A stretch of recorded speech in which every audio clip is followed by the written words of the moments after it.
আজ মুর্শিদাবাদের দিকে নজর। 26-এর আগে বাংলায় নতুন রাজনৈতিক দল। বাবরি মসজিদ শিলান্যাসের পর আজ হুমায়ুন কবিরের নয়া দলের ঘোষণা। কি হবে নতুন দলের নাম? বেলডাঙ্গার মির্জাপুর, এখানেই সভা থেকে দলের নাম ঘোষণা করবেন সাসপেন্ডেড তৃণমূল বিধায়ক হুমায়ুন কবির। হুমায়ুনের জোট ফর্মুলায় গুরুত্ব দিচ্ছে না কেউ। তাহলে কি হুমায়ুন কবির বঙ্গ রাজনীতির বোড়ে?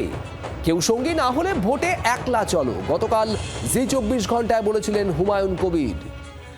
মুসলিম প্রধান বিধানসভা আসনে কতটা ফ্যাক্টর হবেন হুমায়ুন কবির? আজ বেলডাঙ্গার মির্জাপুরে নজর রয়েছে গোটা রাজ্যের তো বটেই, এবং দেশের রাজনৈতিক মহলেরও। তার কারণ, একদিকে বাবরি আবেগকে সামনে রেখেছেন হুমায়ুন কবির, আর তারপর এবার নয়া রাজনৈতিক দল। এই রাজনৈতিক দল তৈরি করে হুমায়ুন কবির কতটা ফ্যাক্টর হয়ে উঠবেন 26-এর বিধানসভা নির্বাচনে? একাধিকবার নানা জোটের ইঙ্গিত দিয়েছেন একাধিক দলকে হুমায়ুন কবির, যদিও হুমায়ুন কবিরের জোট বার্তায় সাড়া দিচ্ছে না, গুরুত্ব দিচ্ছে না কেউই। তাহলে হুমায়ুন কবির কি করবেন? তিনি বলছেন, কোনো সঙ্গী না থাকলে ভোটে একলা চলো নীতি নিয়ে চলবেন, এবং প্রয়োজন হলে গোটা রাজ্যেই 294টি বিধানসভা কেন্দ্রেই প্রার্থী দেবেন, এমনটাও বলছেন হুমায়ুন কবির। আজ নয়া দলের ঘোষণা হবে। আজ হুমায়ুন কবির তার নয়া রাজনৈতিক দলের রাজ্য কমিটিও ঘোষণা করবেন, এমনটাও জানিয়েছেন। বেলডাঙ্গার মির্জাপুরের সবার দিকেই আজ নজর সবার। সেখান থেকে রয়েছেন আমাদের প্রতিনিধি অয়ন ঘোষাল। সরাসরি অয়নের কাছে একটু যাব। অয়ন, নয়া রাজনৈতিক দল হুমায়ুন কবিরের রাজনৈতিক মহলে কৌতূহল এই মুহূর্তে রয়েছে। কি হতে চলেছে এই নতুন দলের নাম? কোনো ইঙ্গিত কি পাওয়া যাচ্ছে?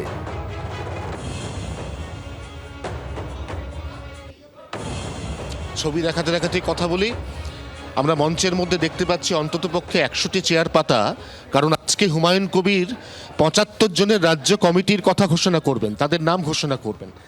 তার সঙ্গে পশ্চিম মেদিনীপুর জেলা, সেই জেলাতে নতুন দলের সভাপতির নাম তিনি ঘোষণা করবেন।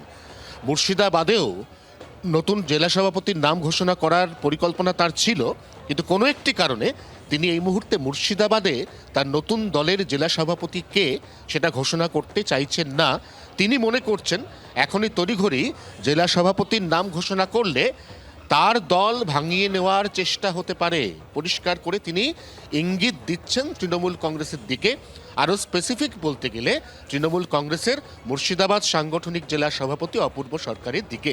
অতএব হুমায়ুন কবিরও ভয় পাচ্ছেন তার দল ভাঙিয়ে নেওয়ার, একথা নিঃসন্দেহে বলা যায়। সেই কারণে আজ অন্তত এই জেলায় জেলা সভাপতির নাম তিনি ঘোষণা করছেন না।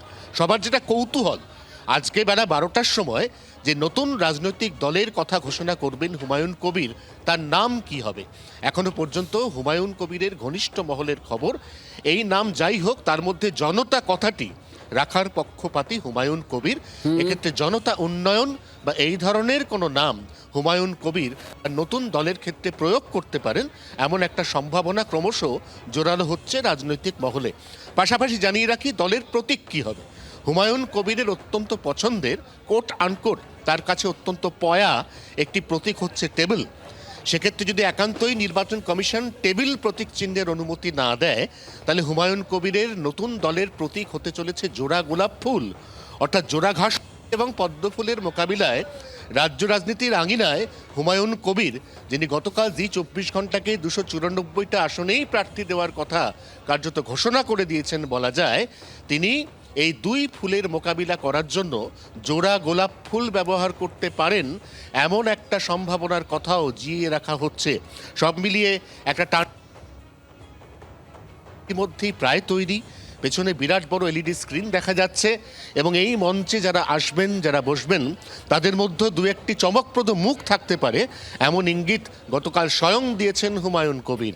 অর্থাৎ আজ ঠিক বেলা 12টার সময় মুর্শিদাবাদের বেলডাঙ্গার মির্জাপুরের এই মাঠে ঠিক কোন ধরনের রাজনৈতিক চমক দিতে চাইছেন হুমায়ুন কবির, সেদিকে অবশ্যই নজর থাকছে গোটা বাংলার, এমনকি গোটা দেশে।